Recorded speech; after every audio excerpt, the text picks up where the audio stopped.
Good morning, everyone. Welcome to Economic Times Daily Analysis and Explanation Series. आज है 30 दिसंबर and day है Thursday. सबसे पहले sorry for the delay. Actually मैंने आपको टेलीग्राम ग्रुप पर भी इन्फॉर्म किया था कि इकोनॉमिक टाइम्स ने आज न्यूज़पेपर ही 9 o'clock के आसपास रिलीज़ किया है, तो आपको वीडियो में भी थोड़ा डिले देखने को मिला अकॉर्डिंगली। और साथ में मैंने नोट्स भी थोड़े शॉर्ट फॉर्म के अंदर बनाने की कोशिश की है ताकि थोड़ा बहुत आपका टाइम कंपनसेट हो सके।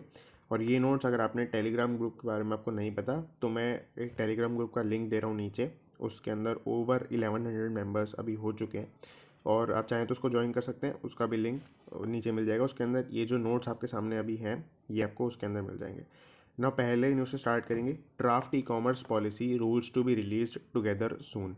बेसिकली एक ई कॉमर्स जो ई कॉम लिखा है वो ई कॉमर्स है इसका मतलब। अब यहाँ पर ई कॉमर्स इंडस्ट्री के अंदर आप सभी को पता है आज के टाइम पर सबसे booming industry, one of the booming industry e commerce होगी। उसके अंदर नए रूल्स और पॉलिसीज़ लेके आने की कोशिश करिए गवर्नमेंट एग्जैक्टली क्या चीज़ गवर्नमेंट की ये ला रही है पॉलिसी। तो मैंने थर्ड पॉइंट के अंदर लिखा है हु विल रिलीज। तो department for promotion of industry and internal trade, DPIIT, ये है बेसिकली मिनिस्ट्री ऑफ कॉमर्स के अंदर एक डिपार्टमेंट है पूरा। तो मिनिस्ट्री ऑफ कॉमर्स के मिनिस्टर हैं पीयूष गोयल। ये मैंने थोड़ा एक्स्ट्रा इन्फॉर्मेशन के लिए बता दिया। ये जो पूरा डिपार्टमेंट है ये इंडिया के अंदर हर इंडस्ट्री को सुपरवाइज करता है, हर ट्रेड को सुपरवाइज करता है। सबसे बड़ी अथॉरिटी अगर कोई है इंडिया के इंटरनल ट्रेड के अंदर तो वो DPIIT है। अब यही यहाँ पर ई कॉमर्स से रिलेटेड जो ट्रांजेक्शन है उसके लिए नए पॉलिसी और रूल्स लेके आ रहे हैं। सबसे पहली बात, गवर्नमेंट के केसेस के अंदर पॉलिसी और रूल्स अलग अलग होते हैं। पॉलिसी यहाँ पर ऊपर रहेगी रूल्स से।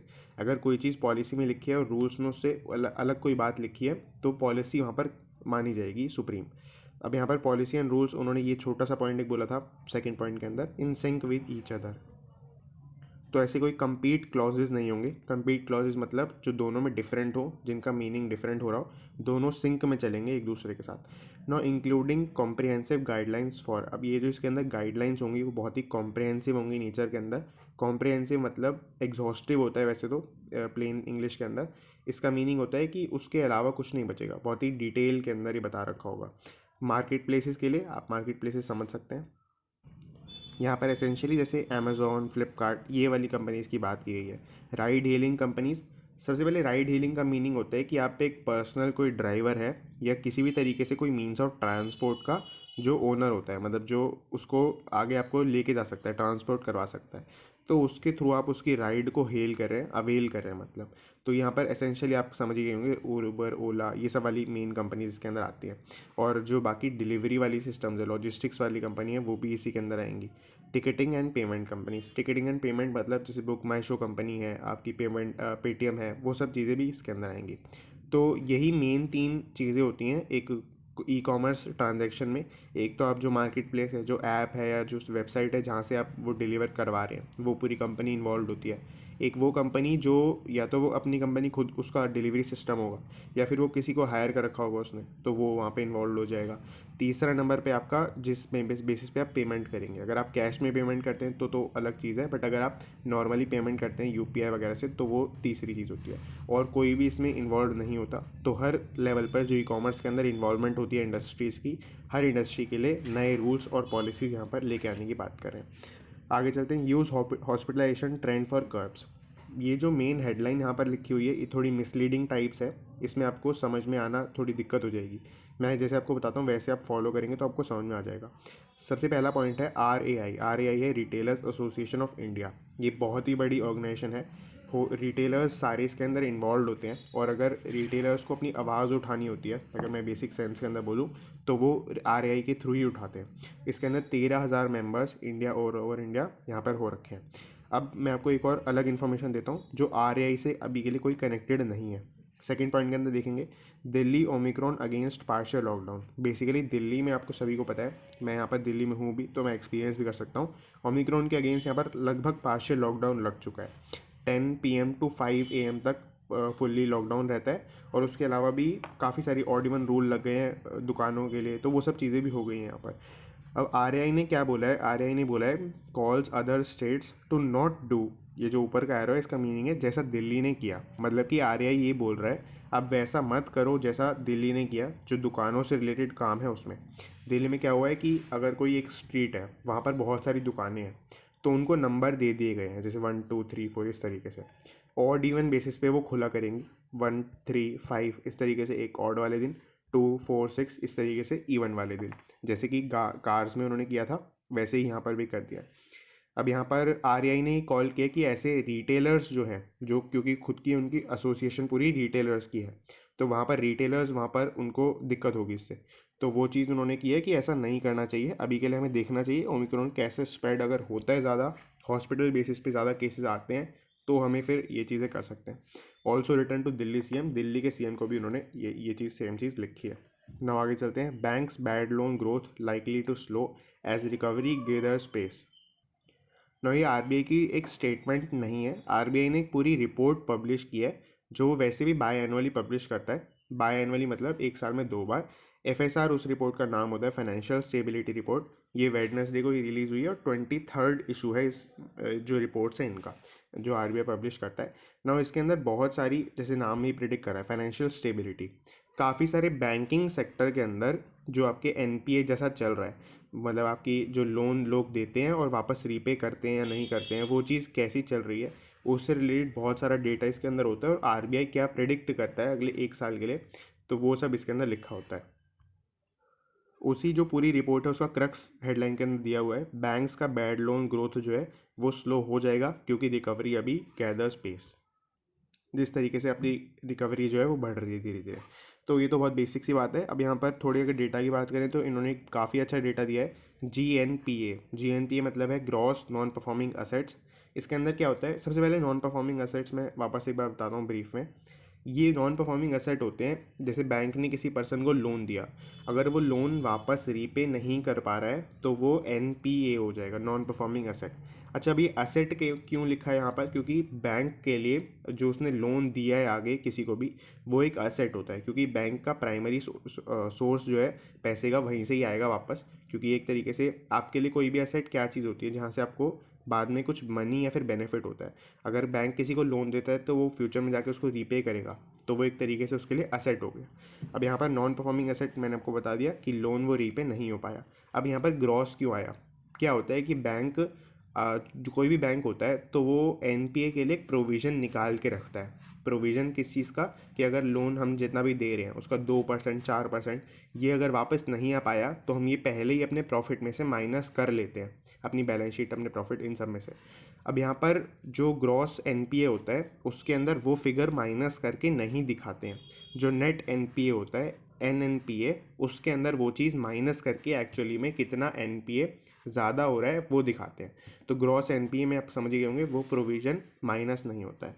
अब यहाँ पर ग्रॉस एनपीए रेशो निकाला गया है। अब ये रेशो है तो रेशो में कोई दूसरी चीज़ भी इन्वॉल्व होती है। तो ग्रॉस एनपीए रेशो का फॉर्मूला होता है, ऊपर तो आता है ग्रॉस एनपीए कि कितना ग्रॉस एनपीए हुआ है बैंक के अंदर एक साल के अंदर, अपॉन में कितना लोन दिया है बैंक ने, तो वो रेशो निकाली जाती है।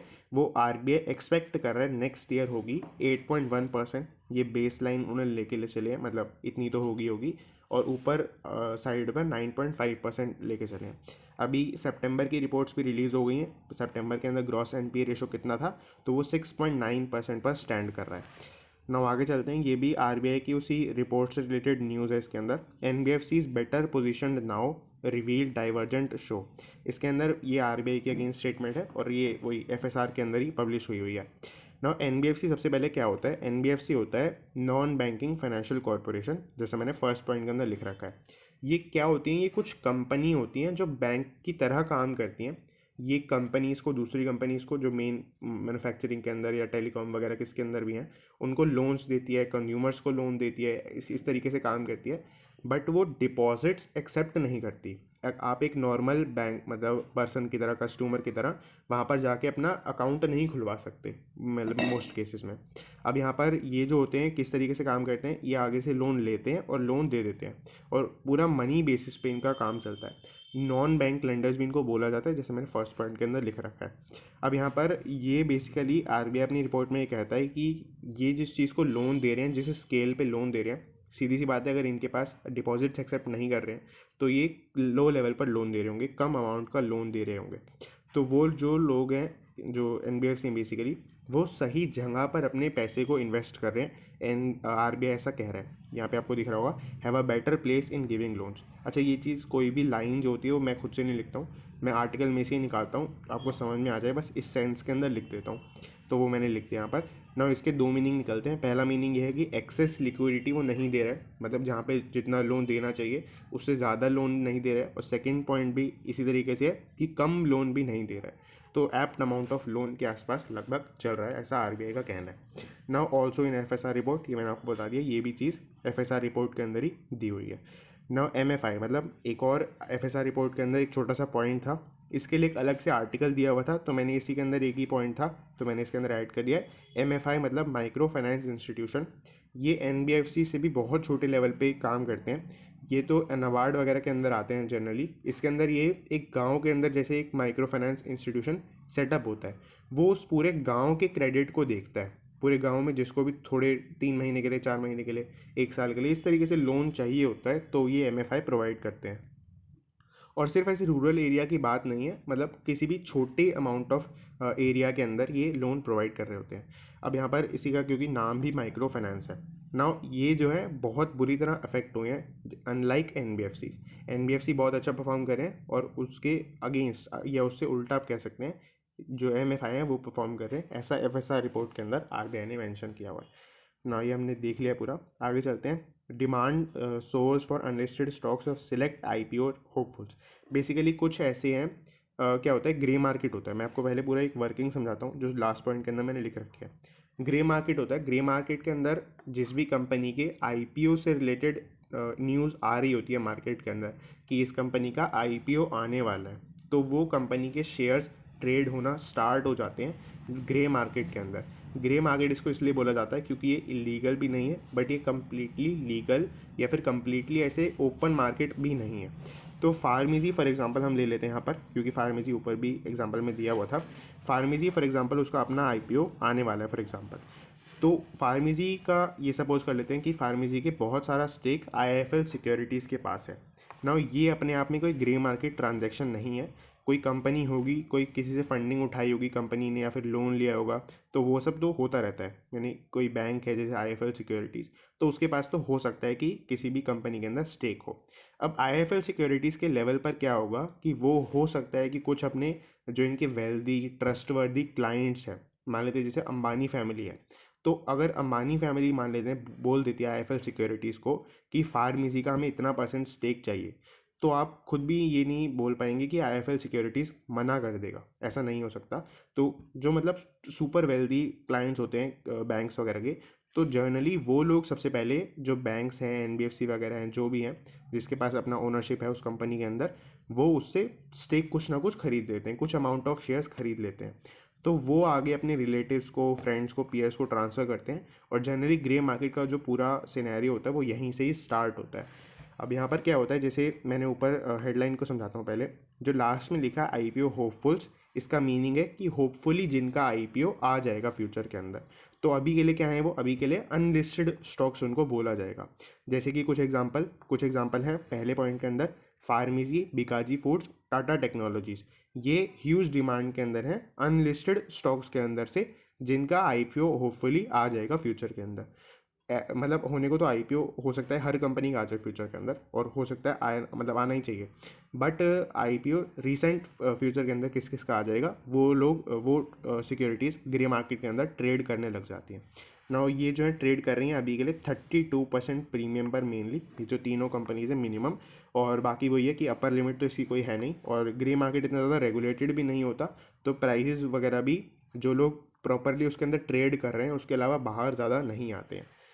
नाउ आगे चलते हैं। EAC PM takes up issue of anaemia spike in NFHS 5। Basically ये आपकी इकोनॉमी माइक्रो एंड मैक्रो की न्यूज़ है और हेल्थ केयर से थोड़ी रिलेटेड न्यूज़ है। इसके अंदर समझते हैं पहले तो काफ़ी सारी शॉर्ट फॉर्म्स हैं। पहले ईएसी की शॉर्ट फॉर्म जो है उसकी है इकोनॉमिक एडवाइजरी काउंसिल, इसका मीनिंग है। नाउ एनएफएचएस जो लास्ट में लिखा हुआ है उसका मीनिंग है नेशनल फैमिली हेल्थ सर्वे। अब यहाँ पर है क्या, जो ईएसी के बाद आपको ये हाइफन डाल के पीएम लिख रहा है, इसका मीनिंग है ईएसी ने, इकोनॉमिक एडवाइजरी काउंसिल ने पीएम को बोला है, क्या बोला है कि हमें इशू ऑफ अनीमिया स्पाइक को टेकअप कर लेना चाहिए, और उन्होंने इस चीज़ को अपनी NFHS 5 रिपोर्ट में भी सबमिट किया है। NFHS मतलब नेशनल फैमिली हेल्थ सर्वे, आप समझ ही रहे हैं कि एक फैमिली की बेसिक हेल्थ क्या होती है, उसमें रिलेटेड ये सर्वे है पूरी। तो इसका 5th इशू इन्होंने निकाला है, और इसके अंदर एक जो बहुत ही बड़ा कंक्लूजन और बहुत ही उसके ऊपर एक्शन लेना चाहिए ऐसा कंक्लूजन है, वो ये है कि अनीमिया के रेट्स बहुत ज़्यादा बढ़ गए हैं। और जो गवर्नमेंट है, PM है, उन्होंने ये बोला है कि 2 मंथ्स के अंदर अंदर उनको एक्शन प्लान चाहिए। इसके अंदर दो बातें होती हैं। पहला तो ये होता है कि हमें फ्यूचर में क्या करना चाहिए इसको कम करने के लिए। दूसरी बात कि हमने जो पहले किया था अभी तक अनीमिया से, क्योंकि अनीमिया कोई ऐसा कोविड जैसा कोई नया डिजीज़ नहीं है, तो अनीमिया से पहले हमने क्या क्या किया था, उसका फेलियर कैसे हुआ है। तो ये दो रिपोर्ट्स बेसिकली मांगी गई हैं इनको 2 मंथ्स के अंदर अंदर। ना मेन कॉज मैंने ये थोड़े हेल्थ पर्सपेक्टिव से लिखा है कि अगर आपको अनीमिया के बारे में कुछ भी आइडिया नहीं है, तो मेन कॉज इसका होता है आयरन डेफिशिएंसी। बट ये सिर्फ एक टाइप का एनीमिया होता है, और इसी तरीके से 7 टाइप्स के एनीमिया होते हैं इंडिया के अंदर कम से कम। तो 7 टाइप्स में सातों ही सातों टाइप्स में हमें बहुत ज़्यादा स्पाइक देखने को मिला है इंडिया के अंदर, जो इन्होंने अपनी रिपोर्ट पब्लिश किया। तो बाकी किस है, बाकी किस मतलब उससे होते हैं, बाकी किस कॉज से होते हैं अनीमिया के टाइप्स। तो उसमें होते हैं ब्लड लॉस और RBC मतलब जो रेड ब्लड सेल्स होते हैं आपके, उसमें प्रोडक्शन का ड्रॉप हो जाना। ये कुछ मेन रीजंस होते हैं जिनसे काफ़ी सारे टाइप्स के अनीमिया होते हैं ना। ये हमने देख लिया, और काफ़ी सारी जैसे वुमेन के अंदर, एज में छोटे बच्चों के अंदर, बड़े 60+ लोगों के अंदर, सभी के अंदर बहुत ज़्यादा इसके अंदर डेटा दिया हुआ था। मैं अगर हो सकता है तो अभी दिखा दूंगा वीडियो के अंदर। तो यहाँ पे आपको दिख रहा होगा NFHS 5 के अंदर सबसे पहले increase in anaemia across all 7 categories, ये हमें देखने को मिला है। साथ में ही हुज एनेमिक, तो यहाँ पर आपको दिख रहा होगा 67% of children aged 6 months to 5 years. इस तरीके से बाकी भी आप कैटेगरीज के अंदर परसेंटेज देख सकते हैं, इतने लोग अनेमिक हैं, मतलब आयरन डेफिशिएंसी से या फिर किसी और रीज़न से। तो ये हमने यहाँ पर पूरा देख लिया। ना आगे चलते हैं। ED summons Amazon India VP इन फॉरेक्स केस, ये बेसिकली ये पूरी हेडलाइन। अब इसके अंदर सबसे पहले अमेजॉन इंडिया क्या है। अमेजॉन इंडिया बेसिकली, अमेजॉन आप सभी को पता है ग्लोबल कंपनी है। तो कंपनी लॉ से आपके सूट कराने के लिए अमेजॉन ने हर जो मेजर कंट्रीज जहाँ पे उनका बिजनेस है वहाँ पर उसकी अपनी ब्रांच टाइप खोल रखी है। तो अमेजॉन इंडिया एक अलग कंपनी है जो कम्प्लीटली ओन्ड है अमेजॉन में। अब यहाँ पर इन्होंने इन्वेस्टमेंट की थी एक फ्यूचर कूपन लिमिटेड के अंदर, ये मैंने आपको थोड़ा बहुत पहले भी बताया था। इसके अंदर बेसिकली हुआ ये था, अमेजोन ने फ्यूचर कूपन प्राइवेट लिमिटेड, जो नीचे भी नाम लिखा है, इसके अंदर इन्वेस्टमेंट की थी 49% शेयर के लिए। अब ये फ्यूचर कूपन जो है वो इंडिया की कंपनी है ना। 49% शेयर के लिए इन्होंने 1431 करोड़ रुपीज़ इसके लिए पेमेंट किए थे उनको। अब यहाँ पर हुआ क्या था, उसी कॉन्ट्रैक्ट के अंदर जो आज की डेट में केस चल रहा है अमेजोन और फ्यूचर रिटेल के अंदर, या अमेजोन और रिलायंस के अंदर, उसको आप कह सकते हैं। यहाँ पर उन्होंने एक क्लॉज डाल दिया था कि फ्यूचर कूपन्स अपने किसी भी असेट को रिलायंस को सेल नहीं कर सकता। तो यहाँ पर अब वही हुआ है कि फ्यूचर कूपन्स ने अपने फ्यूचर जो रिटेल है, FRL है इनकी कंपनी, उनको सेल करने की बात की है रिलायंस को। तो ये मैंने आपको थोड़ा बहुत पहले ही बताया था। अभी के लिए इसमें कोई ज़्यादा बड़ी बात हुई नहीं है, बट हाँ ये न्यूज़ उसी के अंदर एक न्यूज़, सब न्यूज़ आप कह सकते हैं, तो इसीलिए मैंने वो पूरा बता दिया। ना अमेजॉन इंडिया के VP जो वाइस प्रेसिडेंट हैं वो है मनीष तिवारी, इनको सम्मन किया है, मतलब इनको बुलाया है इन्फोर्समेंट डायरेक्टरेट। जो ED लिखा है फर्स्ट वर्ड, वो इन्फोर्समेंट डायरेक्टरेट उसका मीनिंग है। नो वायलेशन किसके लिए मतलब बुलाया है, तो violation of FEMA, foreign exchange management act की वायलेशन के लिए बुलाया है, इसकी इंक्वायरी के लिए। अब मैंने जो यहाँ पे स्टार लगाया है, ये बेसिकली ये कहना चाह रहा हूँ मैं इसमें कि ये अपने आप में ट्रांजैक्शन फीमा के अगेंस्ट नहीं है, मैं ये बताना चाह रहा हूँ। बट क्या होता है कि सिंस ये फॉरेन एक्सचेंज की एक ट्रांजैक्शन है, तो फीमा के रूल्स के अकॉर्डिंगली बहुत सारे डॉक्यूमेंट्स वगैरह, बहुत सारी फॉर्मेलिटीज़ सबमिट करानी होती हैं। तो वो फॉर्मेलिटीज़ सबमिट ना करवाना या करवाई होंगी, तो वो सब से रिलेटेड पूरा केस चलने वाला है, ना कि इस बात से रिलेटेड कि ट्रांजैक्शन अपने आप में सही है या नहीं है। तो ये हमने देख लिया यहाँ पर। अब आपको अगर ये क्वेश्चन आ रहा है माइंड के अंदर कि अमेजोन के VP को क्यों बुलाया है, तो ये काफ़ी अच्छा क्वेश्चन है वैसे तो, और इसका आंसर भी आर्टिकल के अंदर दिया हुआ है कि क्योंकि कंट्री का जो हेड है, या प्रेसिडेंट आप बोल सकते हैं, कंट्री का जो प्रेसिडेंट है अमेजोन इंडिया का, अमित अग्रवाल, वो US के अंदर है। और उन्होंने ये भी एक स्टेटमेंट पहले ही रिलीज़ कर दी थी जब ये पूरा सिनेरियो चल रहा था, अमेजोन फ्यूचर रिलायंस का पूरा केसेस चल रहे थे, मतलब अभी चल रहे हैं बट पहले जब चल रहे थे तभी इन्होंने निकाल दिया था कि मेरा इस केस में इतना इन्वॉल्वमेंट नहीं है। तो उसके बाद ये किसी भी मतलब हियरिंग के अंदर इनको ज़्यादा बुलाया नहीं जाता है। अब यहाँ पर एक काफ़ी फेयर वर्क इंडिया रेटिंग्स निकाली है। फेयर वर्क इंडिया रेटिंग्स इन्होंने क्या किया है, इन्होंने ओला, उबर, अमेज़ॉन, फ्लिपकार्ट ऐसी 7 कंपनीज़ में इन्होंने वर्कर्स की क्या कंडीशन चल रही है उनको जज किया है। क्या इनके क्राइटेरियाज हैं, इनके क्राइटेरिया इन्होंने 5 क्राइटेरिया बताए हैं। फेयर पे, जो मैंने सेकंड पॉइंट के अंदर सारे लिख रखे हैं, फेयर पे, fair conditions, fair contracts, fair management, fair representation. तो इन 5 बेसिस पे ये जज करते हैं कि किसी कंपनी, जो अभी नई नई कंपनीज चल रही हैं, उसके अंदर जो एम्प्लॉयज़ हैं, जो मेन वर्कर्स हैं, वो मतलब उनका क्या ओपिनियन है उस कंपनी को लेकर। अब यहाँ पर ये इस पूरी रेटिंग का नाम है फेयर वर्क इंडिया रेटिंग्स 2021, और ये तीसरी बार ये कंपनी जो है, ये फेयर वर्क, ये अपने इसको निकाल रही है, रिपोर्ट को निकाल रही है। अब इसके अंदर ओला और उबर ने 0 स्कोर किया है आउट ऑफ 10। तो मतलब ये काफ़ी बुरी बात है, और अगर ये थोड़ी फेमस हो जाती है तो कंपनी की रेपुटेशन के लिए बुरी बात है।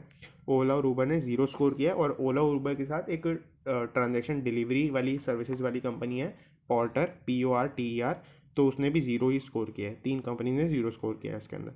For gig worker conditions, gig होता है बेसिकली एक प्रोजेक्ट। जैसे अगर आप जो कोई वर्कर है उसको एक कहीं से जोमेटो का एग्जांपल ले लेते हैं, कुछ अगर उसको कहीं से रेस्टोरेंट से उठा के कोई चीज़ किसी घर पे डिलीवर करनी है, तो वो अपने आप में एक गिग है, अपने आप में एक प्रोजेक्ट है पूरा, तो वो एक गिग होती है। तो गिग वर्कर कंडीशंस जो है उस पर जजमेंट है पूरी रिपोर्ट के अंदर। अब यहाँ पर हाईएस्ट जो मिला है वो भी 7 है, जो रेटिंग मिली है 7 आउट ऑफ 10, वो फ्लिपकार्ट को मिली है, और यूसी अर्बन कंपनी को 5 ही की रेटिंग मिली है, और अमेज़ॉन को 1 आउट ऑफ 10 की रेटिंग मिली है। तो मतलब ये भी अपने आप में काफ़ी बड़ी बात है। तो ये हो गया यहाँ पर। अगर हो सकता है तो मैं ये भी आपको दिखा दूंगा। और यहाँ पर सारी रेटिंग्स दी हुई हैं। फ्लिपकार्ट, जैसे मैंने आपको बताया, 7 सबसे टॉप पर यही चल रहा है। बाकी इसके अलावा urban company, big basket, Zomato और स्विगी की भी 4 और 3 पर है। और इसके अलावा बाकी आप चाहें तो सारी देख सकते हैं। नाउ हमारा पूरा न्यूज़पेपर कवर हो गया है, और sorry for the delay again. और अगर आपको कोई भी डाउट रहता है तो आप नीचे कमेंट कर सकते हैं, मैं हो सके तो नेक्स्ट वीडियो के अंदर, नहीं तो कमेंट के अंदर ही आपको रिप्लाई कर दूंगा। So that's it, and thanks for watching.